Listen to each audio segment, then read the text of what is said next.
आज के लेक्चर में हम पढ़ेंगे एड्रेनर्जिक एंटागोनिस्ट, जिनको हम लोग एड्रेनोसेप्टर ब्लॉकर्स और सिम्पैथोलाइटिक्स के नाम से भी जानते हैं। तो ये एड्रेनर्जिक एंटागोनिस्ट होते क्या हैं? ये असल में वो ड्रग्स होते हैं जो हमारे एड्रेनर्जिक रिसेप्टर्स को ब्लॉक करते हैं। और अभी ये एड्रेनर्जिक रिसेप्टर्स क्या होते हैं? ये वो रिसेप्टर्स हैं जिन पर एड्रेनलिन नॉर एड्रेनलिन बाइंड करके एक्शन शो करते हैं। अभी एड्रेनलिन नॉर एड्रेनलिन तो आप जानते हैं, adrenaline epinephrine, nor adrenaline nor epinephrine.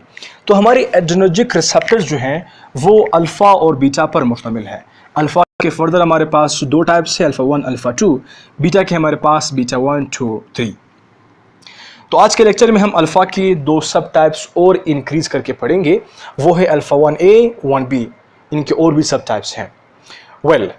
तो पहले हम जो बात लाजमी तौर पर याद होनी चाहिए वो है इन रिसेप्टर्स की लोकेशन। और ये बात ज़हनशीन कीजिए कि ये लोकेशन सिर्फ नहीं है, इनके अलावा और बॉडी पार्ट्स पर भी इन रिसेप्टर्स की लोकेशन है। तो इनको मैंने सिर्फ इसलिए यहाँ पर पॉइंट आउट किया क्योंकि हमारे फार्माकोलॉजी में भी जो हम पढ़ेंगे वो हमारे इन ऑर्गन्स पर हम बात करेंगे अपने लेक्चर के मुताबिक। तो बात की ज़हनशीन कीजिए कि ये रिसेप्टर्स बॉडी में और ऑर्गन्स पर भी अवेलेबल है। तो हमारे स्टार्ट करते हैं अल्फ़ा 1 की तरफ से। अल्फ़ा 1A एंड 1B जिसको हमने इस लेक्चर में स्टडी करना है। तो अल्फ़ा 1A कहाँ पर है? स्फिंक्टर पर मौजूद है। अल्फ़ा 1B कहाँ पर है? Blood vessels, smooth muscles of the blood vessels, वहाँ पर मौजूद है। और अल्फ़ा 2 जो है वो मौजूद है प्री सिनेप्टिक न्यूरॉन पर। ये प्री सिनेप्टिक, ये पोस्ट, ये क्या है? ये प्री सिनेप्टिक वाला, ये पोस्ट। तो प्री सिनेप्टिक पर एक रिसेप्टर अल्फ़ा 2 जिसको हम लोग ऑटो रिसेप्टर के नाम से जानते हैं। बीटा 1 इसने हार्ट को घेरा होता है। बीटा 2 ये होते हैं ब्रोंक्यूल्स पर। और बीटा 3 यहाँ पर नहीं लिखा लेकिन बता देता हूँ कि बीटा 3 हमारे पास होते हैं एडिपोज टिश्यूज़ पर। नेक्स्ट पॉइंट जो हमने स्टडी करना है कि यहाँ पर तो लोकेशन तो हो गई, अभी इन रिसेप्टर्स को अगर हम स्टिमुलेट करें तो फिर क्या होगा? रिसेप्टर को अगर स्टिमुलेट करें, इन रिसेप्टर की स्टिमुलेशन के हवाले से एक बात आप लोग ज़हनशीन कीजिए कि अगर आप लोग बात करें अल्फ़ा 1 और बीटा 1 की, यानी कि दोनों आपके पास 1 1 हो, ये मोस्ट कॉमनली नाउन फैक्ट है कि अगर आप इनको स्टिमुलेट करोगे तो इनका जो एक्शन है वो फिर स्टिमुलेटरी एक्शन होगा। फिर ये स्टिमुलेटरी सिग्नल सेल को देगा और सेल को ये कॉन्ट्रैक्शन की तरफ ले जाएगा। और अगर हम बात करें about the alpha 2 and beta 2, इनको अगर आप स्टिमुलेट करते हैं तो ये बात को इनहिबिटरी की तरफ ले जाएगा, यानी इनहिबिटरी सिग्नल देगा एक ऑर्गन को, फिर वो ऑर्गन इनहिबिटरी सिग्नल को रिसीव करके रिलैक्सेशन करेगा। ये कॉन्ट्रैक्शन करवाएंगे, ये रिलैक्सेशन।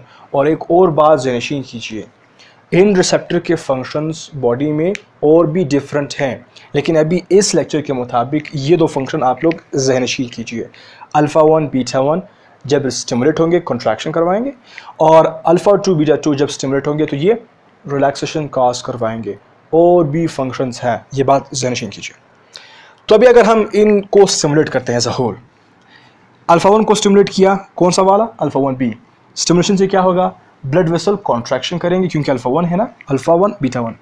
तो अल्फ़ा 1 की स्टिमुलेशन से कॉन्ट्रैक्शन होगी तो जिससे क्या होगा? ब्लड वेसल जब कॉन्ट्रैक्ट होंगे तो ब्लड प्रेशर पर इंक्रीज़ होगा, क्योंकि हमारा पेरिफेरल रेजिस्टेंस जो है वो डिपेंड करता है हमारे ब्लड वेसल पर।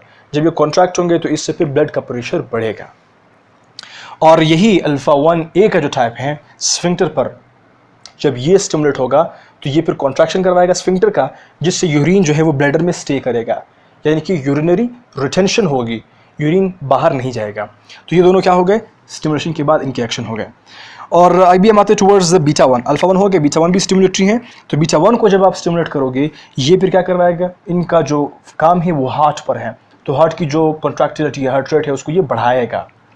नेक्स्ट हमारे पास है अल्फ़ा 2 एंड बीटा 2 जो इनहिबिटरी एक्शंस पर बात है। जब अल्फ़ा 2 रिसेप्टर स्टिमुलेट होगा तो ये कैसे स्टिमुलेट होता है? इसको हम लोग ऑटो रिसेप्टर भी कहते हैं। तो जब यहाँ से प्री सिनेप्टिक न्यूरॉन से न्यूरोट्रांसमीटर रिलीज़ होगा सिनेप्सिस में, वो न्यूरोट्रांसमीटर दोबारा से बाइंड होता है आपके अल्फ़ा 2 की तरफ। तो जब वो न्यूरोट्रांसमीटर यहाँ पर बाइंड होगा अल्फ़ा 2 पर, तो ये अल्फ़ा 2 इनहिबिटरी सिग्नल देगा कि मज़ीद नॉरएपिनेफ्रिन की रिलीज़ नहीं करवाओ, मज़ीद न्यूरोट्रांसमीटर की रिलीज़ सिनेप्सिस में नहीं करवाओ। तो इस तरह से ये काम इनहिबिट करेगा, बंद करेगा, कम करेगा। और नेक्स्ट हमारे पास है अल्फ़ा बीटा 2। बीटा 2 जो है ये होते हैं लंग्स पर, ब्रोंक्यूल्स में। ब्रोंक्यूल्स को ये जब पैगाम देगा तो ये ब्रोंक्यूल्स की कॉन्ट्रैक्शन की बजाय डायलेशन करवाएगा, क्योंकि ये इनहिबिटरी सिग्नल करवाते हैं। तो यहाँ पर कॉन्ट्रैक्शन की बात हो गई, यहाँ पर डायलेशन की बात हो गई। अभी इन सब रिसेप्टर्स को एक शॉर्ट लुक देते हैं। अल्फा 1b की स्टिमुलेशन से कॉन्ट्रैक्शन होगी ब्लड वेसल्स की, जिससे ब्लड प्रेशर इंक्रीज होगा। अल्फा 1a की स्टिमुलेशन से स्फिंक्टर की कॉन्ट्रैक्शन होगी, जिससे यूरिन की रिटेंशन होगी। अल्फा 2 के स्टिमुलेशन से जो न्यूरोट्रांसमीटर हैं वो फिर रिलीज़ नहीं होंगे, उनकी रिलीज़ कम होगी। बीटा 1 की स्टिमुलेशन से हार्ट के फंक्शंस में एक तरह से इंक्रीमेंट होगी, ऑब्जर्व इंक्रीज होगी हार्ट के फंक्शंस। और बीटा 2 के स्टिमुलेशन से ब्रोंक्यूल्स की डायलेशन होगी। Very simple. अभी अगर हम इन रिसेप्टर्स को ब्लॉक करें, ब्लॉक यानी कि अगर हम ये ड्रग्स ले लें तो फिर क्या होगा? इनके फंक्शंस बिल्कुल अपोजिट हो जाएंगे। ब्लड वेसल्स रिलैक्स हो जाएंगे, पहले कॉन्ट्रैक्शन थी अभी रिलैक्सेशन होगी। पहले कॉन्ट्रैक्शन की वजह से स्फिंक्टर जब कॉन्ट्रैक्ट हुआ था यूरिनरी रिटेंशन थी, अभी यूरिनेशन होगी। पहले नॉरएपिनेफ्रिन जो न्यूरोट्रांसमीटर है इसकी रिलीज कम होगी, अभी ज़्यादा हो जाएगी। पहले हार्ट के फंक्शंस ज़्यादा थे, अभी कम हो जाएंगे क्योंकि हमने ब्लॉक किया। पहले ब्रोंकोडायलेशन होनी थी अगर हमें इसको स्टिमुलेट करना था, अभी हमने ब्लॉकर ड्रग यूज़ किया जिससे ब्रोंको कॉन्स्ट्रिक्शन होगी। Very simple. अभी आते हैं टुवर्ड्स द फार्माकोलॉजी। आप लोगों को बहुत ही सिंपल तरीके से फार्माकोलॉजी भी समझ आ जाएगी। फार्माकोलॉजी में हम लोग चूँकि हम नाम से पढ़ चुके हैं एड्रेनर्जिक एंटागोनिस्ट्स, यानी कि ये हमारे एड्रेनोसेप्टर्स को ब्लॉक करेंगे जो कि हमारे पास अल्फ़ा और बीटा हैं। तो ड्रग्स भी हमारे पास अल्फ़ा और बीटा ब्लॉकर्स हैं, लेकिन सब टाइप्स में डिवाइडेड है। अल्फ़ा हमारे पास सेलेक्टिव और नॉन सेलेक्टिव, बीटा भी हमारे पास सेलेक्टिव नॉन सेलेक्टिव है। तो अल्फ़ा में सेलेक्टिव अगर हम बात करें, selective type 1, alpha 1 selective, prazosin, terazosin etcetera, और एक और है टेम्सुलोसिन। ये दोनों, इन दोनों के फंक्शंस थोड़े से डिफरेंट है, जिसकी वजह से मैंने ये दो लिखे, बल्कि ड्रग्स सारे इनके फंक्शंस एक जैसे हैं। ये जो टेम्सुलोसिन है इसकी फंक्शन थोड़ी सी सेपरेट है और स्पेसिफिक है, इसकी जो फंक्शन है वो थोड़ी सी डिवाइडेड है। मतलब ये कि ये दो डिजीज़ के लिए हम ट्रीट कर सकते हैं। एग्जाम्पल, प्राजोसिन अल्फ़ा 1b और अल्फ़ा 1a की भी एक्शन शो करते हैं थोड़े थोड़े से। तो ये हम कह सकते हैं कि हम लोग इसको यूज़ करते हैं for the sake of hypertension and benign prostatic hyperplasia. तो अभी आप लोग देखिए 1b और a हमारे पास कहाँ पर थे? 1b यहाँ पर है ब्लड वेसल्स, 1a हमारे पास है स्फिंक्टर पर। तो ये इन दोनों को ब्लॉक करिएगा तो दोनों के जो फंक्शंस थे जिन्होंने डिजीज़ कॉज करवाने थे, हाइपरटेंशन और यहाँ पर urinary disease like benign prostatic hyperplasia, तो दोनों कॉज करवा रहे थे। अगर हम इनके ब्लॉकर्स लेंगे तो ये दोनों को ट्रीट करेंगे, हाइपरटेंशन और बिनाइन प्रोस्टेटिक हाइपरप्लेजिया। और टेम्सुलोसिन जो है, अगर एक पेशेंट को हाइपरटेंशन नहीं है तो फिर हम उसको स्पेसिफिकली ये ड्रग देंगे जो कि सिलेक्टिव है अल्फ़ा 1a, जो ट्रीट कर सकते हैं हम लोग benign prostatic hyperplasia.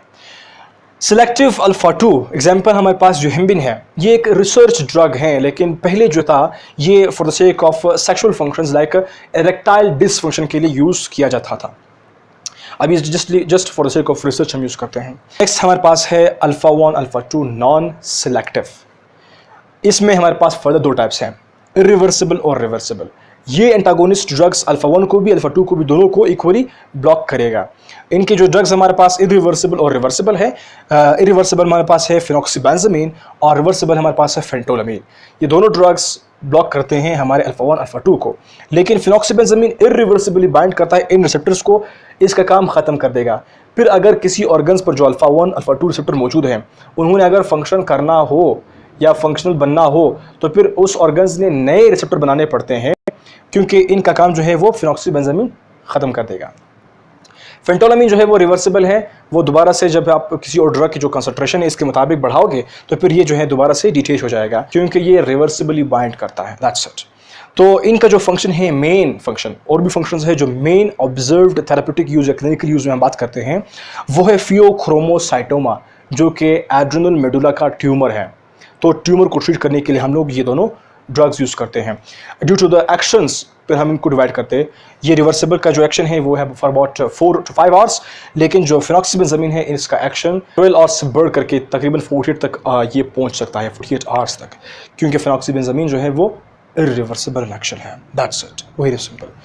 Beta 1 receptors blocker जो सिलेक्टिव हैं, इनको हम लोग कार्डियो सिलेक्टिव के नाम से भी जानते हैं, और इनकी एग्जाम्पल हमारे पास है अटिनोलोल, मेटोप्रोलोल, एजमोलोल एट्सेट्रा। जो ओलोल वाले ड्रग्स है वो हमारे पास है कार्डियो सिलेक्टिव बीटा 1 ब्लॉकर्स। तो ये बीटा 1 सिलेक्टिव है और कार्डियो सेलेक्टिव हैं। इनका फंक्शंस हार्ट पर हैं, कार्डियो, क्योंकि यहाँ पर बीटा 1 एक्सेसिवली या प्रीडोमिनेंटली अवेलेबल हैं। तो ये इनको ब्लॉक करेंगे। इनको ब्लॉक करने से क्या होगा, हमारे जो कार्डियक डिजीज़ होते हैं उनके लिए ये बहुत इंपॉर्टेंट है, लाइक एंजाइना हो गया, एरिथमियाज हो गए एक्सेट्रा, उनके लिए हम लोग ये ड्रग यूज़ कर सकते हैं, इन शॉर्ट कार्डियक डिजीज़ के लिए। और एक और केस भी है, अगर कोई पेशेंट है हाइपरटेंसिव लेकिन वो साथ में जो है वो उसके पास प्रॉब्लम्स हैं रेस्पिरेटरी ट्रैक की, COPD प्रॉब्लम्स है, क्रॉनिक ऑब्स्ट्रक्टिव पल्मोनरी डिजीज़ है, उस केस में this is the very best drug beta 1 antagonist, क्योंकि ये जो है सिलेक्टिवली बीटा 1 को ब्लॉक करेगा, बीटा 2 के ऊपर इसका फंक्शन नहीं होगा। बीटा 1 को ब्लॉक करके ये जो हार्ट की प्रॉब्लम है उसको रिड्यूस करेगा, और बीटा 2 में जो है इनका एक्शन नहीं होगा, जिससे बीटा जो है वो अपना काम करेगा, यानी कि इसकी जो COPD थी वो फिर वर्स नहीं होगी, वो ख़राब मज़ीद नहीं होगी। तो हम इम्पेयर्ड पल्मोनरी कंडीशन में ये बहुत बेस्ट यूज़ करते हैं, क्योंकि ये बीटा 1 सिलेक्टिव है, ये बीटा 2 पर काम शो नहीं करता। बीटा 2 लाइक ब्यूटॉक्सामीन, ये बीटा 2 और अल्फ़ा 2 ये दोनों जो है हमारे पास रिसर्च ड्रग्स हैं, इनके क्लिनिकल यूज़ इतने ज़्यादा नहीं है। नेक्स्ट हमारे पास है बीटा 1 बीटा 2, इसमें हमारे पास द वेरी स्पेसिफिक ड्रग प्रोप्रानोलॉल, और भी है टीमोलॉल, अल्प्रानोलॉल एक्सेट्रा। तो ये जो प्रोप्रानोलॉल है इनका फंक्शन बहुत कॉमनली सीन है, और ये जो है ये नॉन सेलेक्टिव है, बीटा 1 बीटा 2 दोनों पर एक्शन शो करता है। तो बीटा 1 बीटा 2 हमारे पास कहाँ कहाँ पर है, बीटा 1 हार्ट, बीटा 2 लंग्स। तो ये हम लोग बहुत केयर के साथ यूज़ करेंगे अगर हमारे पास कोई पेशेंट हुआ पल्मोनरी डिसऑर्डर का, क्योंकि जब अगर ये इनको ब्लॉक करेगा तो ये रिसेप्टर का फंक्शन जो है वो चेंज हो जाएगा। ऑलरेडी आपका पेशेंट जो है वो क्रॉनिक ऑब्स्ट्रक्टिव पल्मोनरी डिजीज़ से वो पेशेंट है, वो मरीज़ है, उसमें मुब्तला है। तो अगर आप इसको ब्लॉक करोगे तो मज़ीद इसकी कॉन्ट्रैक्शन होगी, जिससे फिर उसकी जो डिजीज़ है COPD वो इंक्रीज़ हो जाएगी। तो अगर डिजीज़ इंक्रीज़ होगी तो that can lead to the death. तो जिस वजह से अगर हमारे पास ये पेशेंट होंगे तो उनको फिर हम लोगों ने beta 1 beta 2 non selective like propranolol नहीं देना, फिर हम उनको बीटा 1 देंगे। एनीवे अगर उनमें अगर कोई पेशेंट हमारे पास आ जाए उसमें ये COPD ना हो तो फिर हमारे पास ये ड्रग वेरी इंटरेस्टिंग है for treatment of hypertension, glaucoma और अदर कार्डियक डिजीजेस। एक नेक्स्ट हमारे पास ग्रुप है अल्फ़ा बीटा, उसके लिए नॉन सेलेक्टिव है, यानी कि ये अल्फ़ा बीटा दोनों को ब्लॉक कर सकता है। इसके फंक्शन फिर क्या है, जिस लाइक लेबिटोलॉल है और कार्वेडोलॉल है। लेबिटोलॉल कार्वेडोलॉल ये दोनों हम लोग यूज़ करते हैं for treatment of hypertension and cardiac failure. और जो कार्वेडोलॉल है ये बहुत इंपॉर्टेंट रोल अदा करता है इन रिड्यूसिंग कार्डियक मोर्टेलिटी, और बाकी जो लेबिटोलॉल है और कार्वेडोलॉल दोनों एज अ होल ये हाइपरटेंशन और कार्डियक फेलियर में यूज़ होते हैं। और यहाँ तक बात होती है कि ये ड्रग्स सेफ होते हैं प्रेगनेंसी में, इसीलिए इनको भी प्रेफर किया जाता है for the sake of treatment of the hypertension. तो ये इनका जो एक्शन है वो किस तरह से होता है, ये लेबिटोलॉल कार्वेडोलॉल ये असल में 4 आइसोमर्स के बने होते हैं ये ड्रग्स। इनके जो 2 आइसोमर्स है वो रिसेप्टर के साथ बाइंड करते हैं, और जो बकाया 2 है वो रिसेप्टर को ब्लॉक करते हैं। अभी सपोज कीजिए हमारे पास ये 4 आइसोमर्स हैं, ये 2 ये हमारे पास रिसेप्टर्स हैं 2, तो ये 2 आइसोमर्स यहाँ पर बाइंड करेंगे और 2 करके इनको ब्लॉक करेंगे, दैट्स इट। इसका फंक्शन इस तरह से होता है कि कौन कौन से रिसेप्टर को ब्लॉक करेंगे, both the alpha and beta. So that's a little bit from my side about the adrenergic antagonist. फिर भी अगर कोई क्वेश्चन हो you can drop that in the comment box, we'll come for the answers very soon. Thank you for watching.